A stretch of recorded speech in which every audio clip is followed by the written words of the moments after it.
ప్రస్తుతం తెలంగాణ రాజకీయం గురించి ఫస్ట్ మాట్లాడుకుందాం. ఎలా ఉందని అంటారు?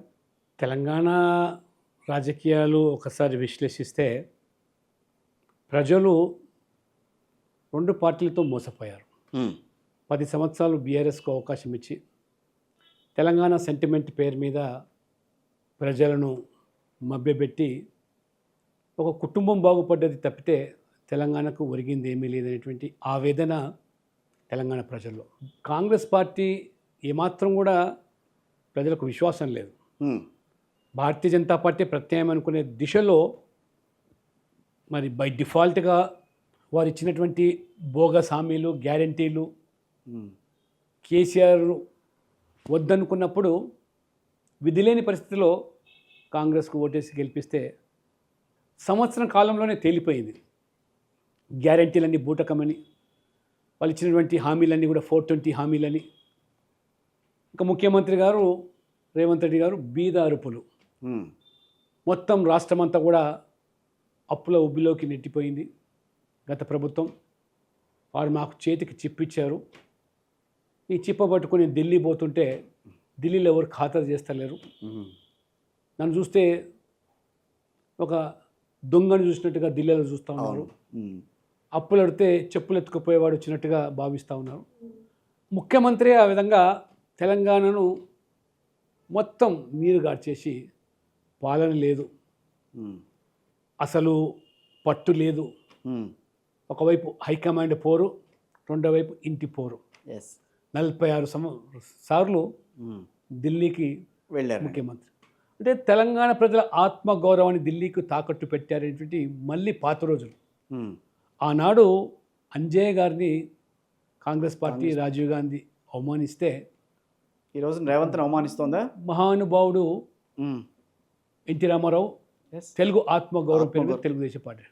ఇవాళ రేవంత్ రెడ్డి కాదు అక్కడ ముఖ్యమంత్రి. అంటే కేంద్రం దగ్గరికి వెళ్ళి మొక్కరు వెళ్ళటం తప్పనంట. కేంద్రం దగ్గర కాదు, అధినాయకత్వంతో కలవడానికి, కార్యవర్గం విస్తరణ కోసం, మంత్రివర్గ విస్తరణ కోసం, శాఖల విస్తరణ కోసం పడిగాపులు గాయడము, అపాయింట్మెంట్ దొరకకపోవడము, అదే అనేక సందర్భాలు. ప్రధానమంత్రి నరేంద్ర మోదీ గారి అపాయింట్మెంట్ దొరుకుతోంది కానీ రాహుల్ గాంధీ గారి అపాయింట్మెంట్ మాత్రం దొరకట్లేదని చెప్పి అది కాంగ్రెస్ పార్టీ వాళ్ళే మాట్లాడుతున్నారు. వాళ్ళు అంటున్నారు.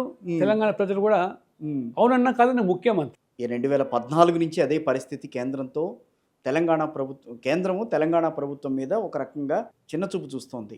కిషోర్ గారు, నేను జాతీయ స్థాయిలో highest policy making body parliament board. అవును. అందులో మోదీ గారితో సహా నేను 11 మంది సభ్యులు ఒకరిని. మీరు ఒకళ్ళు. అవును. ఈ 11 సంవత్సరాల్లో నేను ఛాలెంజ్ చేస్తున్నాను, ఏ కాంగ్రెస్ నాయకుడైనా చర్చకు రమ్మని. మేము దాదాపు 12 లక్షల కోట్ల రూపాయలు, గతంలో ఏనాడైనా కాంగ్రెస్ అధికారంలో ఉన్నారు కేంద్రంలో, కాంగ్రెస్ టీఆర్ఎస్ కలిసి అధికారంలో కేంద్రంలో ఉన్నారు, రాష్ట్రంలో ఉన్నారు. ఎప్పుడైనా ఇన్ని నిధులు, ఇన్ని ప్రాజెక్ట్స్, ఇన్ని రోడ్లు, రైల్వే లైన్లు తీసుకొచ్చారని అడుగుతున్నాను. ఒక్కటి ఉదాహరణ చెప్తాను. రైల్వే బడ్జెట్ నేను పార్లమెంట్ సభ్యునిగా అనేక సందర్భాల్లో కూడా ప్రస్తావించాను. ఉమ్మడి ఆంధ్రప్రదేశ్కే రైల్వే అత్యధిక బడ్జెట్ యూపీఏ హయాంలో 880 కోట్లు ఉమ్మడి ఆంధ్రప్రదేశ్కి.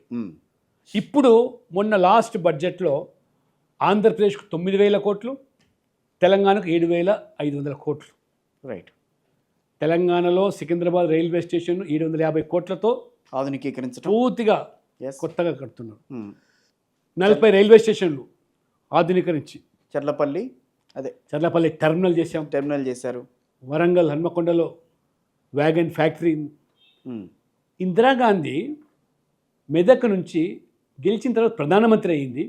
మరి రైల్వే లైన్లు ఏమైనా తెచ్చారో కానీ ఇప్పుడు మోదీ గారు వచ్చిన తర్వాతనే ఆ మెదకు, ఆ ప్రాంతంలో మెదకు రైల్వే స్టేషన్ మేమిచ్చాం, సిద్దిపేట రైల్వే స్టేషన్ మేము కట్టాం, కొమరవెల్లి రైల్వే స్టేషన్ మీరు.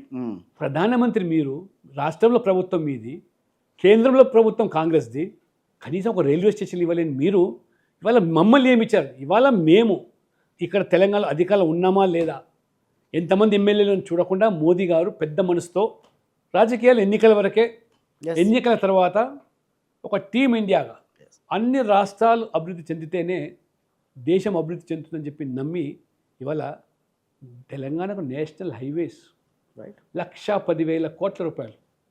తెలంగాణ జాతీయ రహదారులు దేశంలో నేషనల్ యావరేజ్తో సమానంగా ఇవ్వాలి. ఉమ్, రోజుకు 35 కిలోమీటర్లు రోడ్లు నిర్మాణం, ఉమ్, ప్రధానమంత్రి గ్రామీణ సడక్ యోజన, Yes. రైల్వేలు, ఇవాళ హైవేసు, రోడ్వేసు, ఎయిర్వేస్. కొత్తగా మోదీ గారు వచ్చిన తర్వాతనే కదా ఇప్పుడు మళ్ళీ కొత్త ఇవాళ ఎయిర్పోర్టు తెలంగాణకు వచ్చింది. లేకపోతే తెలంగాణకు ఒకటే ఎయిర్పోర్టు.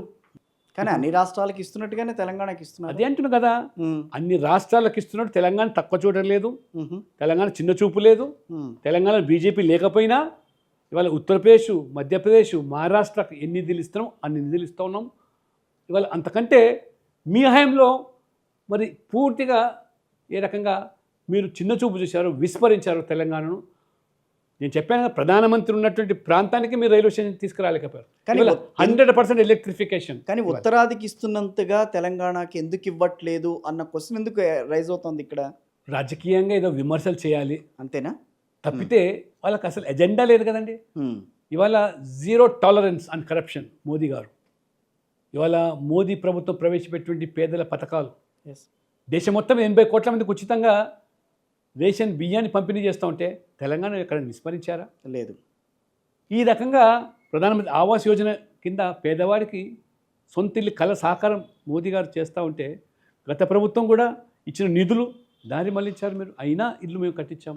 ఉమ్, ఈ రకంగా ఏ పథకం చూసినా ఇవాళ గ్యాస్ కానివ్వండి, నల్లా ద్వారా నీళ్ళు జలజీవన్ మిషన్ కానివ్వండి, ప్రధానమంత్రి స్వనిధి వీధి వ్యాపారులు కానివ్వండి, ముద్రా పేరు మీద లోన్లు కానివ్వండి, ఉమ్, ఈ రకంగా తెలంగాణను అన్ని రంగాల్లో కూడా మేము చేయుతనిస్తున్నప్పటికీ రాష్ట్ర ప్రభుత్వం సహకారం లేకపోవడం. మీరు ఇంతకుముందు చెర్లపల్లి రైల్వే స్టేషన్ ప్రస్తావించారు. ఇంకా చెర్లపల్లి రైల్వే స్టేషన్ కావాల్సిన భూమి కనుక ఇచ్చినట్టయితే ఉమ్, ఇంకా బ్రహ్మాండంగా అభివృద్ధి చేసేవాళ్ళం. ఓకే. భూమి ఇవ్వకపోవడం, ఈ మేము చేసేటువంటి వంతెల నిర్మాణం కోసం ల్యాండ్ అక్వైర్ చేయకపోవడం, ఇవన్నీ కూడా ఈ రాష్ట్ర ప్రభుత్వం యొక్క వైఫల్యాలు తప్పితే ఇతరత్ర కాదు.